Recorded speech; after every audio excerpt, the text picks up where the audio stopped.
नमस्कार और स्वागत है इस पॉडकास्ट में। मैं हूं सोनिया।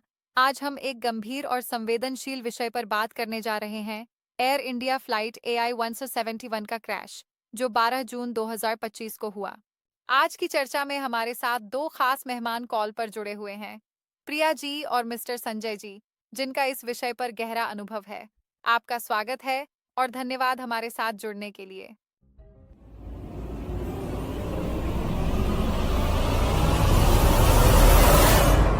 नमस्कार। आज हम बात कर रहे हैं एयर इंडिया फ्लाइट AI-171 के बारे में। वो दुखद हादसा जो 12 जून 2025 को हुआ। ये विमान अहमदाबाद से लंदन जा रहा था और टेक ऑफ के कुछ ही देर बाद शायद 30 सेकंड में ही क्रैश हो गया। हाँ, ये वाकई एक बहुत ही गंभीर घटना है और इसके कई पहलू हैं जिन पर गौर करना जरूरी है। हमारे पास कुछ शुरुआती रिपोर्ट्स हैं, विमान के रखरखाव से जुड़े कुछ तथ्य हैं और इसके असर पर कुछ विश्लेषण भी हैं। तो कोशिश रहेगी कि इन सब के जरिए समझें कि हुआ क्या, शुरुआती नतीजे क्या इशारा कर रहे हैं और क्या बड़े सवाल उठ रहे हैं। बिल्कुल। तो जैसा आपने कहा, बोइंग 787-8 ड्रीमलाइनर विमान था ये। Registration VT-ANB। टेक ऑफ के तुरंत बाद ही अहमदाबाद में मेघानी नगर है, वहां BJ मेडिकल कॉलेज के हॉस्टल ब्लॉक से टकरा गया और जाहिर है इसके बाद एक भयानक विस्फोट हुआ, आग लग गई। और जाने भी बहुत गई। विमान में 242 लोग थे, है ना? 230 यात्री और 12 क्रू मेंबर्स। हाँ, और खबरों के मुताबिक सिर्फ एक ही व्यक्ति बच पाया है। ये बहुत ही दुखद है। और सिर्फ विमान में ही नहीं, जमीन पर भी। हाँ, जमीन पर भी कम से कम 49 लोगों की मौत हुई है और करीब 60 लोग घायल भी हुए हैं। ये पिछले करीब एक दशक का शायद दुनिया का सबसे भयानक विमान हादसा है। तो अब जांच किस दिशा में जारी है? क्या कुछ पता चला है? ब्लैक बॉक्स मिल गए? हाँ, अच्छी बात यह है कि दोनों ब्लैक बॉक्स मतलब कॉकपिट वॉइस रिकॉर्डर और फ्लाइट डेटा रिकॉर्डर दोनों मिल गए हैं। और भारत की जो एजेंसी है AAIB यानी एयर एक्सीडेंट इन्वेस्टिगेशन ब्यूरो, वो इनकी जांच कर रही है। अच्छा। और इसमें अमेरिका की NTVSP और बोइंग भी तकनीकी मदद दे रहे हैं। इसी शुरुआती जानकारी में एक बात थोड़ी ध्यान खींच रही है, वो है रैम एयर टरबाइन RAT के एक्टिवेट होने की बात। इसका क्या मतलब है? हाँ, ये बहुत महत्वपूर्ण पॉइंट है। देखिए, RAT एक छोटा सा टरबाइन होता है जो इमरजेंसी में खुलता है। ये तभी एक्टिवेट होता है जब या तो दोनों इंजन फेल हो गए हों या फिर विमान की पूरी इलेक्ट्रिकल सप्लाई बंद हो गई हो। ओह। तो 787 जैसे एक आधुनिक ट्विन इंजन जेट में दोनों इंजनों का एक साथ फेल हो जाना, ये मतलब बहुत ही असामान्य बात है, रेयर है। तो ये सीधा इशारा कर रहा है कि शायद दोनों इंजन फेल हुए थे। बिल्कुल। ये आशंका बहुत मजबूत हो जाती है RAT के एक्टिवेट होने से। लेकिन कैसे, मतलब दोनों इंजन एक साथ?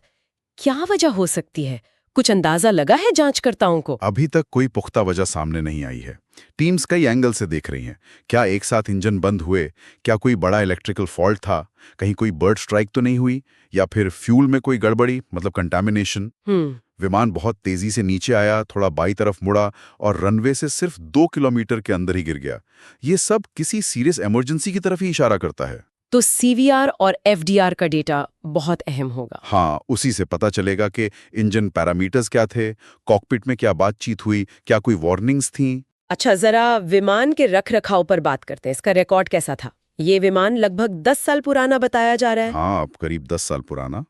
जानकारी के मुताबिक इसका दाहिना इंजन इसी साल मार्च 2025 में नया लगाया गया था। अच्छा, बिल्कुल नया। हाँ, और बायां इंजन 2023 में ओवरहॉल हुआ था और नवंबर 2023 में इसका एक बड़ा मेंटेनेंस चेक, C चेक जिसे कहते हैं, वो भी हुआ था। तो रिकॉर्ड तो ऊपरी तौर पे साफ बताए जा रहे हैं। साफ, लेकिन कुछ शक है क्या? यही थोड़ा सा पेंच है। रिकॉर्ड्स भले ही साफ दिखें, पर भारत का जो रेगुलेटर है DGCA, वो अब इस बात की भी जांच कर रहा है कि कहीं मेंटेनेंस के बाद जो इंस्पेक्शंस होते हैं उनमें किसी चीज को नजरअंदाज तो नहीं कर दिया गया, जैसे कोई फ्यूल लीक का साइन, कोई वॉल्व की प्रॉब्लम या कोई सॉफ्टवेयर इशू। ओ, मतलब ये गंभीर बात है। और सुनने में आया है कि DGCA ने इस हादसे के बाद दूसरी एयरलाइनों में भी रख रखाव की कुछ कमियों की तरफ इशारा किया है। हाँ, बिल्कुल। DGCA ने हाल ही में कई भारतीय एयरलाइनों में मेंटेनेंस से जुड़ी कुछ खामियां पाई हैं और अब पूरी इंडस्ट्री का एक तरह से ऑडिट शुरू किया गया है। तो इसका मतलब ये हुआ कि एयर इंडिया, जो अब टाटा समूह के पास है, उनके प्रबंधन पर भी सवाल उठ रहे हैं, खासकर निजीकरण के बाद जो वो तेजी से विस्तार कर रहे हैं। निश्चित रूप से प्रबंधन पर दबाव तो है ही। सवाल उठ रहे हैं कि क्या तेजी से एक्सपैंड करने के चक्कर में सुरक्षा से कोई समझौता हुआ, क्या मेंटेनेंस को आउटसोर्स करने पर ज्यादा निर्भरता ठीक थी, और जो टीयर 2 शहर हैं वहां एयरपोर्ट्स पर सुरक्षा का इंफ्रास्ट्रक्चर कैसा है, ये सब बातें उठ रही हैं। क्रू की थकान वगैरह के मुद्दे भी। हाँ, क्रू शेड्यूलिंग और थकान ये भी जांच के दायरे में है। और बोइंग के लिए ये कितना बड़ा झटका है। 787 ड्रीम लाइनर का ये पहला घातक हादसा है, और वो पहले ही 737 मैक्स और 777 की वजह से मुश्किलों में थे। हाँ, बोइंग के लिए ये एक और बहुत बड़ा झटका है। उनकी क्वालिटी कंट्रोल प्रक्रियाओं पर फिर से सवाल उठना लाजमी है। इंडस्ट्री पर असर देखें तो जो एयरलाइनें हैं, खासकर भारत में, उनके लिए बीमा का प्रीमियम, इंश्योरेंस प्रीमियम, वो 20-30% तक बढ़ सकता है। काफी ज्यादा है ये तो। हाँ, और एयर इंडिया ने भी एहतियात के तौर पर अपनी जो अंतर्राष्ट्रीय वाइड बॉडी फ्लाइट्स हैं उनमें करीब 15% की कटौती कर दी है। यात्रियों के भरोसे पर भी असर पड़ा है। इन सब तकनीकी बातों, जांच और आंकड़ों के बीच एक मानवीय पहलू भी है जिसे हम भूल नहीं सकते। बिल्कुल, वो सबसे अहम है। पीड़ितों की पहचान का काम अभी भी चल रहा है।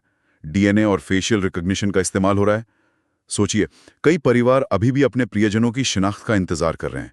बहुत मुश्किल वक्त है उनके लिए। हाँ, वो केरल के दंपति की कहानी आई थी जो आधार अपडेट के लिए जा रहे थे, या वो छात्रा रंजीता नायर। बहुत दुखद। ऐसी कई कहानियां हैं।